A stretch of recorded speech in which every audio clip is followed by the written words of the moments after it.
নমস্কার বন্ধুরা, sweet lovely কিচেনে জানাই সবাইকে স্বাগত। নতুন একটা রেসিপি নিয়ে হাজির হয়ে গেছে। আজ শেয়ার করতে চলেছি চিংড়ি মাছের মালাইকারির রেসিপি। যেহেতু সামনেই জামাই ষষ্ঠী, তাই ভাবলাম একটুখানি চিংড়ি মাছের মালাইকারি রেসিপিটা শেয়ার করে যাক। তো বন্ধুরা, তোমরা তো অনেকেই বড় বড় গলদা চিংড়ির মালাইকারি খেয়েছো। এইভাবে একবার আমার মতো করে লোকাল কুচো চিংড়ি দিয়ে একবার কিন্তু মালাইকারিটা বানিয়ে দেখো, খেতে অসম্ভব ভালো লাগবে। স্কিপ না করে পুরোটা দেখো। ফেসবুক থেকে দেখে থাকলে পেজটিকে ফলো করে দিও, ইউটিউব থেকে দেখে থাকলে চ্যানেলটিকে সাবস্ক্রাইব করে পাশে থাকা বেল আইকনটি প্রেস করে দিও। চলো রেসিপিতে যাওয়া যাক। প্রথমেই দেখো বন্ধুরা, এখানে আমি চিংড়ি নিয়েছি, আর এই চিংড়িটা কিন্তু একদম লোকাল চিংড়ি।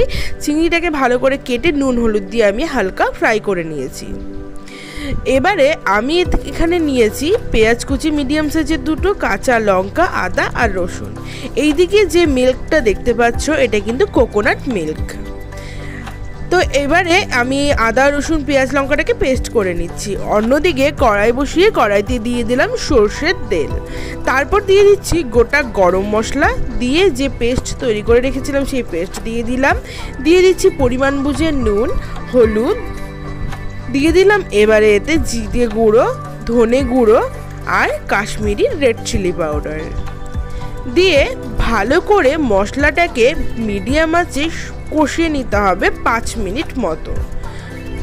তো চলো বন্ধুরা, 5 মিনিট মশলাটাকে কষিয়ে নিয়ে যাক, যতক্ষণ না মশলাটা থেকে তেল ছেড়ে দিচ্ছে।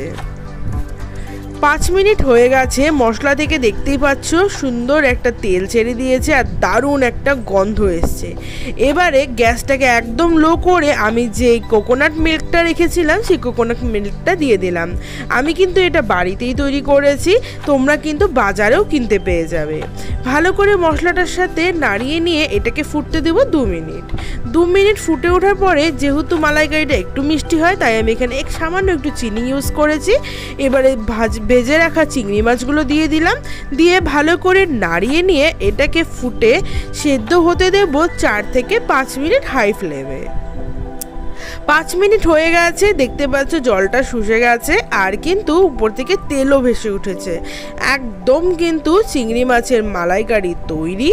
তো নামানোর আগে তোমরা একটু ঘি দিয়ে নিতে পারো, আমি কিন্তু ঘিটাকে স্কিপ করে গেছি। তো দেখো একদম রেসিপি তৈরি হয়ে গেছে। আমি তোমাদেরকে এবারে প্লেটিং করে দেখাচ্ছি। তো চলো বন্ধুরা, এটাকে প্লেটে নামিয়ে আসছি। তো বন্ধুরা, তৈরি হয়ে গেল না কুচো চিংড়ি মাছের মালাইকারি। সবাই তো তোমরা গলদা চিংড়ি দিয়ে খেয়েছো, একবার এইভাবে কুচো চিংড়ি দিয়েও মালাইকারি করে খেতে পারো। সামনে জামাই ষষ্ঠী আছে, তাই জামাই ষষ্ঠী স্পেশাল এই রান্নাটা একবার বাড়িতে ট্রাই করো। কমেন্টে জানিও তোমাদের কেমন লাগলো। ভিডিওটা ভালো লেগে থাকলে লাইক কমেন্ট সাবস্ক্রাইব করে যেভাবে সাপোর্ট করছো করতে থাকো।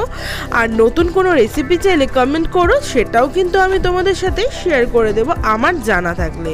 তো বন্ধুরা, আজকের জন্য বিদায় নিচ্ছি। দেখা হবে নেক্সট কোনো রেসিপিতে। ততক্ষণের জন্য ভালো থেকো, সুস্থ থেকো। সবাইকে আমার তরফ থেকে আবারও একবার টাটা।